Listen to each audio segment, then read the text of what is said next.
তো আজকে আমরা দেখব যে কিভাবে প্রত্যেকটা পেজ টেমপ্লেটের একটা পেজ একটার সাথে আপনি লিংক আপ করবেন এবং একটি পেজ আপনি তৈরি করবেন।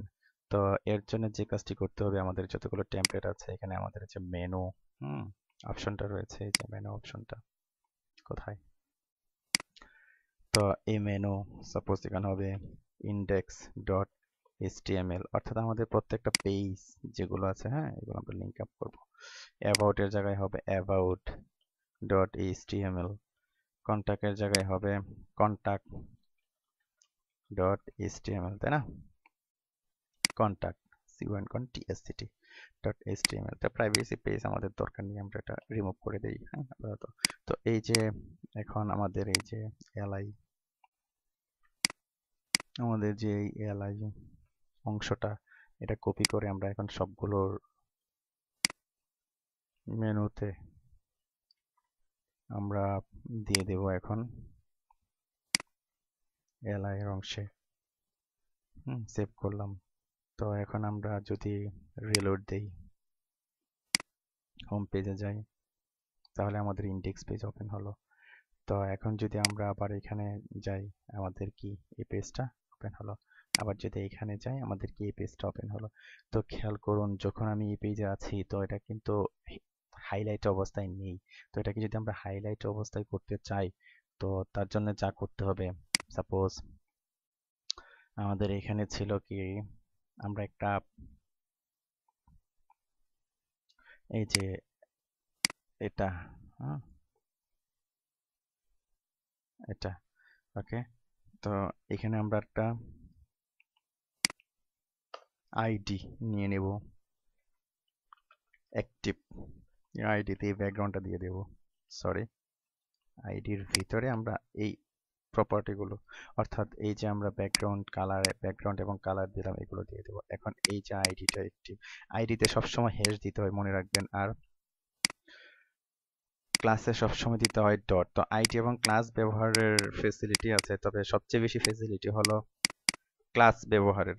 কারণ হলো একটা ক্লাস যখন আপনি নেবেন, যে একটা ক্লাসের মধ্যে এই যে দেখুন, একবার ক্লাস ডিফাইন করে একসাথে অনেকগুলো ব্যবহার করতে পারছি, কিন্তু আইডি যদি আমি ডিফাইন করি, জাস্ট একটা আমি ব্যবহার করতে পারবো।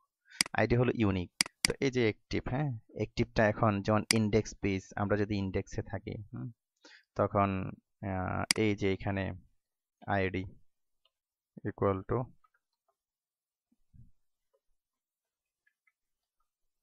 অ্যাক্টিভ আমরা দিয়ে দিলাম। সাপোজ যে আমরা হোম পেজে, আচ্ছা এটা পাচ্ছে না, ওকে, অন্যভাবে দিতে হবে। তো ও সরি, আমরা ওইখানে দিয়ে ফেলছি না, এই যে এখানে আইডি অ্যাক্টিভ, এটার কপি করে নিলাম, এটা হবে এইখানে, এই যে হোম, ইন্ডেক্স পেজের হোম, কপি করলাম। এই যে দেখেন, এখন হোম পেজে আছি, তো হোম হাইলাইট অবস্থায় আছে। আবার যখন আমরা অ্যাবাউট পেজে যাব, অ্যাবাউট যাতে হাইলাইট অবস্থায় হয়ে থাকে, তখন আমরা অ্যাবাউট পেজে অ্যাক্টিভটা দিয়ে দেব। এই যে এখানে অ্যাবাউট পেজে অ্যাক্টিভ। আবার কন্টাক্ট পেজে যখন যাব, কন্টাক্ট পেজে আমরা অ্যাক্টিভটা দিয়ে দেব।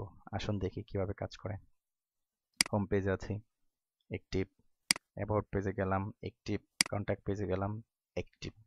তো আশা করি বুঝতে পেরেছেন যে বিষয়টা কিভাবে কাজ করছে। তো এখানে দেখুন যে আমি এখানে একটা আইডি নিয়েছি, আইডি রেখে এই একই স্টাইল কিন্তু আমি দুবার দিলাম, কোনো দরকার নেই। এটা কপি করবেন, কাট করবেন, এটা রাখার দরকার নাই। এখানে জাস্ট একটা কমা দিয়ে এটা পেস্ট করে দিবেন, একটা স্পেস দিয়ে, ব্যাস, তা কাজ করবে। আমার জাস্ট স্টাইল প্রপার্টি ডিক্লেয়ার করা, অর্থাৎ অনেক সিএসএস আমার কমে গেল। ওকে। তো এখন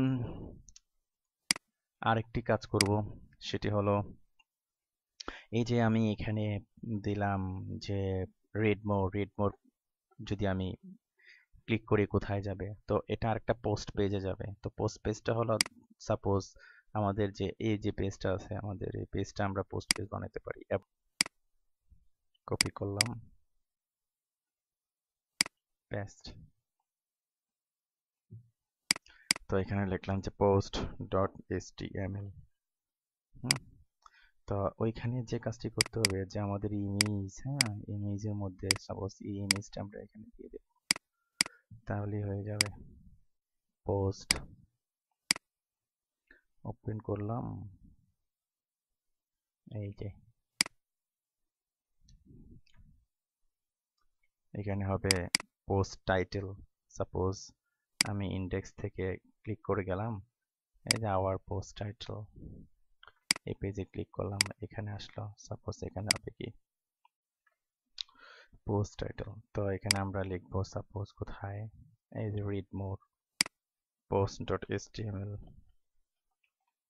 পোস্ট ডট এইচটিএমএল। তো এটা সব জায়গাতেই হবে, দিয়ে দিই। তা ইচ্ছা করলে এই লিঙ্ক আপটা জাস্ট আমি একটা করে দেখাচ্ছি, আপনি ইমেজের মধ্যে লিঙ্ক আপ করবেন, টাইটেলের মধ্যে লিঙ্ক আপটা করে নেবেন। Okay fine. তো আমরা হোমে ক্লিক করলাম, এই যে পোস্টটা এখানে ক্লিক করলাম, এই যে আমাদের কি our post title here, suppose আমাদের এই পোস্টটা চলে আসলো। তো এখানে পোস্টের জায়গায় এখানে আমরা লিখলাম যে আওয়ার পোস্ট। ওকে, তো এখানে আবার এটা হাইলাইট অবস্থায় আছে, কারণ হলো আমরা এখানে হাইলাইট অ্যাক্টিভ আইডিটা দিয়ে রেখেছি। আমরা এটা উঠিয়ে দেব, কারণ যেহেতু এটা পোস্ট পেজ। আবার ক্লিক করলাম, এই যে আসলো। তো আমরা জাস্ট একটা করে দেখালাম। তো আমরা যখন ডাইনামিক করব তখন এগুলো অটো আসবে সবগুলা থেকে। তো ওকে ফাইন, কন্টাক্ট পেজ গেল। তো পরবর্তী পর্বে দেখাবো যে কিভাবে সাইটে আপনি ব্যাকগ্রাউন্ড প্যাটার্ন ইউজ করতে পারেন। সেটা আমরা পরবর্তী পর্বে দেখব। ধন্যবাদ।